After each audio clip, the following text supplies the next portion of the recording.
It was a very vague. There was nothing like great, special about it. நெஞ்சமே நெஞ்சமே கொஞ்சியே சொல்லுதேயா. The original was sung by Deva sir in a very his rustic and like that folk type of voice. பொல்லாத காலம் கண்ணீரில் கோலம் போடும். I tried to give it that kind of similar vibe, but at the same time in my own voice. కాలాని జాలం కాటేసే పన్నాగం పన్నీ. I just suddenly watched the beginning of a song on TV back then. It's coming on like say one of the channels, and I'm like, oh wow, it's my song. And then I hear the voice, and it's like somebody else's voice, you know. Tracking milestones of an incredible journey spanning more than 3 decades. Rahman Music Shakes. Hi friends, discover the top take as we uncover the wow factor in this episode. Do watch it till the end to grab this musical moment of the day.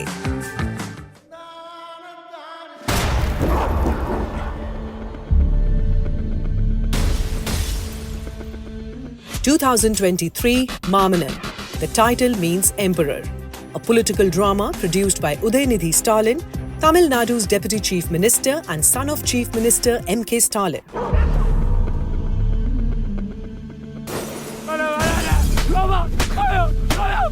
The film stars Udhayanidhi, Fahadh Faasil and Kirti Suresh. என்னடா பண்ணுவீங்க?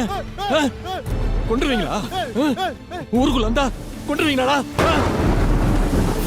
Rahman took this rooted rural story and infused it with Western harmonies and modern textures, giving its sound a fresh global edge. Chiku chiku rail kilambadu par nijangalil payanamum thodangudhu par. A standout song, Nenjame Nenjame, sung by Vijay Yesudas with Shakthisree Gopalan, became one of the most streamed romantic tracks of the year. நெஞ்சமே நெஞ்சமே கொஞ்சியே சொல்லுதேயா. In the same album, Rahman offered a powerful contrast, a reprised version by veteran Deva, blending 2 eras, 2 emotions, 1 melody. Tanjame tanjame sondamai vandade aarariro. For Vijay Yesudas, this song became another chapter in his evolving journey of legacy in sound. தஞ்சமே தஞ்சமே சொந்தமாய் வந்ததே. Vijay, Nenjame Nenjame became such a huge hit. How was its recording? Did you realize that you were recording a great song? It was a very vague. There was nothing like great, special about it as far as the recording is concerned. Only Sir was not there. It was one of those recordings in recent times. You know, it was just the engineer and the assistant, and they were taking care of the lyrics, and they were kind of just recording my voice. So I took my kids for the recording, and they sat there for some time. You know, in about half an hour, 45 minutes, they got bored. But I hadn't started singing yet, so Shakti had just finished, and they were sitting, and Shakti was sitting and talking to them. Shakthisree was sitting and talking to them, and I started singing, and it was about half an hour into the recording, and they were kind of getting a little bored. So Shakti was about to leave, so then I requested Shakti to just drop them home, and she kind of, and I was using a cab at that time, so I rented a cab for the day because I was taking my kids. I knew eventually, in a matter of time, these guys would want to get dropped back home. So I kept the car, and Shakti was not able to get an Uber or something. And I said, you know what, don't book an Uber. I have a car. You just go with them because it was a random cab. I didn't want the kids going alone. So I just requested her, can you just go with them, drop them off home, and then you use the car to get dropped off to your place, and then just send the car back here. And she was sweet enough to do that. And I think that's the memory of that recording in a way that kind of stands out in a way. And then I recorded the song, I recorded my portion, the car came back, I went off, and that was it. And then yeah, like this is what happens, you know, the song becomes so big. You know, a film produced by Mr. Stalin that stars him also. Not only he comes from a very illustrious political family, the film too has deep socio-political theme. Did that context influence the song while recording? No, to me it was more of a very, you know, very subtle. There's a lot of, it's just a very situational song, and that it's a very subtle talk about, like, one part is talking about him and his struggles. Then the girl comes in, and so there's a nice bit of romance between them, and then it talks about a lot of things that he goes through in life also. So there's not really anything political connected or anything of, socio type of thing. It's there in the lyrics and it's there in the tune in its own way, but I think it just clicked for the general, beautiful tune that it is, and a very simple kind of lullaby, but then like a very melodic tune that people just instantly caught on to. So I think it was very singable for a lot of people. So I think that's what maybe made it click so well. பக்கம் நீ வந்ததால் திக்கெல்லாம் வெள்ளி மீனே. Did you or anyone else expect it to become such a huge hit? No, I honestly didn't. I didn't think about it. I never usually think about it, just so that, because there have been instances in the beginning of my career where I've taken CDs of the songs I recorded, gone home, made my dad listen, made my brothers listen, made my friends listen. And then there have been instances from like 2000 to 2003 where some of these songs have never even released, never even seen the day of light. Some songs I've recorded in Tamil, like, and when it came, they've never even informed me that the voice has changed and they've, recorded it with a senior singer or maybe some other singer. Even to date, I think that's one thing I wish the industry would change about its ways, to just convey to the person, okay, sir, we recorded your voice, but somehow the director didn't. I think one person in recent times, Rahman sir, always kind of maintained that, but I think another person who kind of conveys it to you before it gets released or whatever is Anirudh as well. Like, I recorded a song for Jersey. He really liked it, but then the director was so used to listening to his voice for like 6 months of shoot that they just couldn't get out of that, and so they found my voice very alien to the song, and so they decided to go with Anirudh's voice. And I totally told him that before recording. I said, you've sung it, the directors heard your voice for so many months, there's no way they're going to be able to adapt or like accept my voice in it. And that's exactly how it happened, but it's something you understand. It's something that's part and parcel of this industry.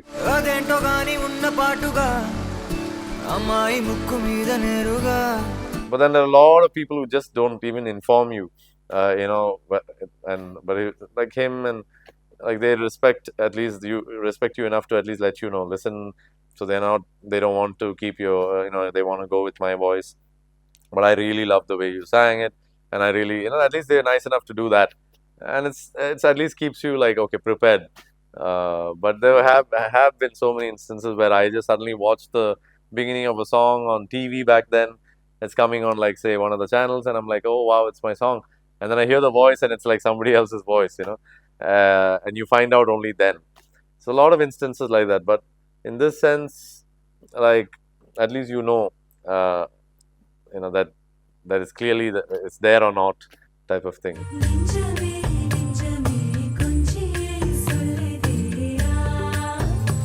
Vijay, you just mentioned that you take CDs of your songs to your dad, Yesudas ji. How does he react? Has he listened to all of your songs? No, I mean, he's heard it, I think, but not really. No, I don't think he's heard. I think more so like the Nenjame, he's kind of, in recent times he's had more time to listen to my songs and all that stuff on and off. But he's not somebody who will say much, and I've never expected that.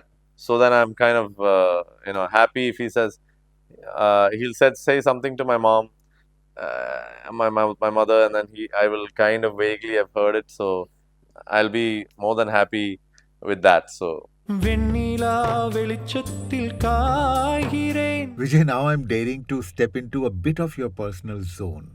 What does it actually mean to be a son of KJ Yesudas? I mean, there's no words to talk about why either I chose him as my father, or I got chosen to be born into this family to carry on this, or at least do whatever part that I can do to, to carry this. I don't think I would say carry this anymore. I think it's just, it's just given to me as a blessing, and I'm just thankful for that. That's it.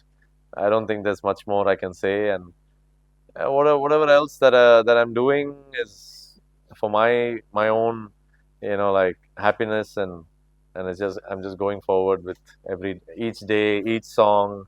It's just I'm just going forward with that. Nenjame Nenjame kunjiye soldeya.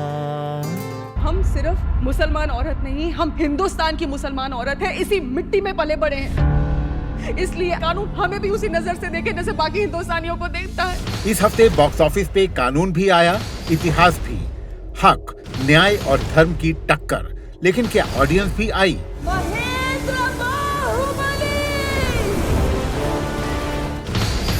Baahubali the epic क्या फिर मचाया धमाल? Milord, Taj Mahal मेरे लिए किसी भी मंदिर से कम ना है। इन्होंने तो ऑलरेडी ताजमहल को मंदिर घोषित कर दिया। द ताज स्टोरी, इतिहास से छेड़छाड़ की कोशिश, क्या दर्शक बचा पाए? कौन चल रहा है, कौन फिसल रहा है और कौन कर रहा है पैसा वसूल? वेलकम टू बॉलीवुड बक्स, फिल्मों में पैसे का खेल। Every Sunday only on O2 India. Find its link in the description.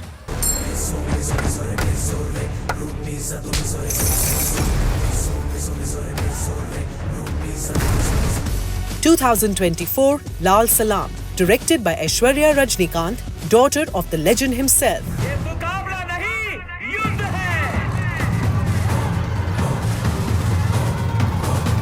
Starring Vishnu Vishal and Vikranth, and a powerful extended cameo by Rajinikanth.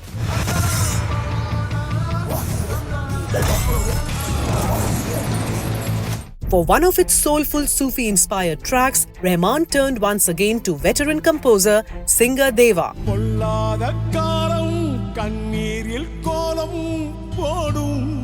And when the song travelled to Telugu, the voice changed to Vijay Yesudas.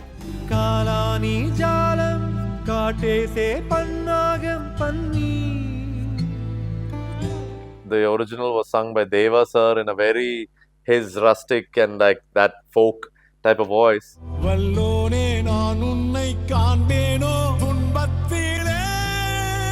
So when I did it, I tried to give it that kind of similar vibe, but at the same time in my own voice, like and they wanted it like that. So that was very beautiful. Like I think not many people, again, because of the film's lack of the film success, and of course this being a dubbed version, not many people obviously have heard that. So, but it's a beautiful song. Yeah.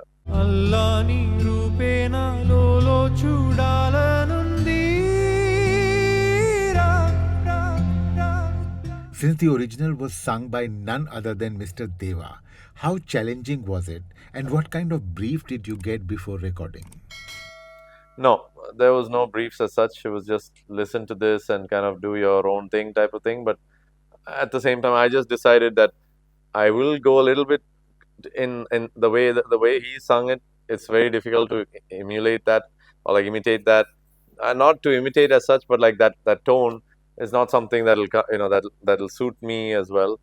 So, but then I use that the feel that he was giving and the whole and the tune itself, like it had it. So it was not very difficult for me to kind of bring that out.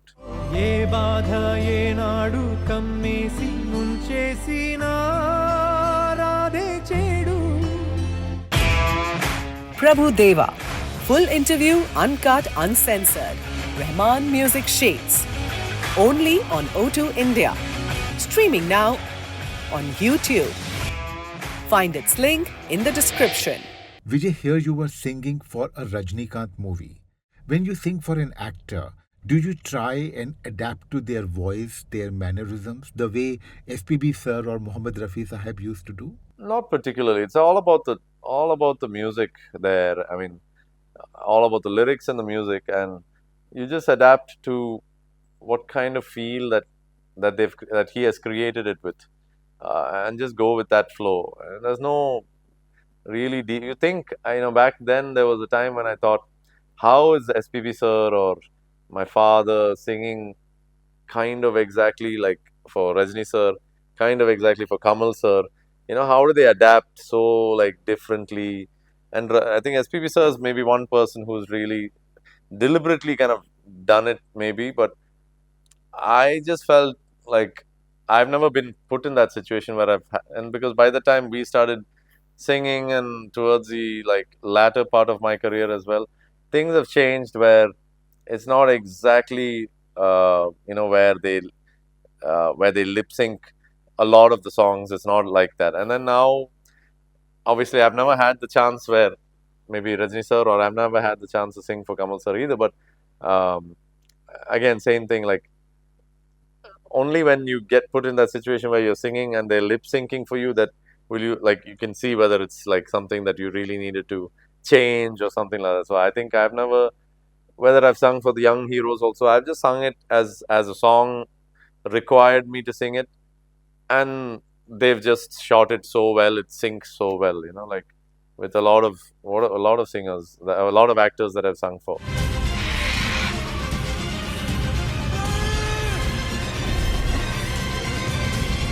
Coming up next, The Goat Life, A.R. Rahman's grand return to Malayalam cinema with music that breathes survival and soul.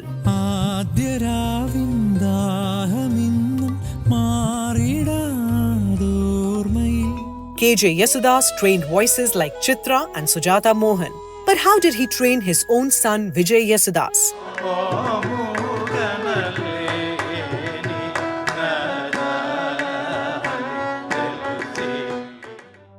With untold stories, personal memories and echoes from his childhood, Vijay Yesudas returns in the next episode of Rahman Music Sheets. Stay with us.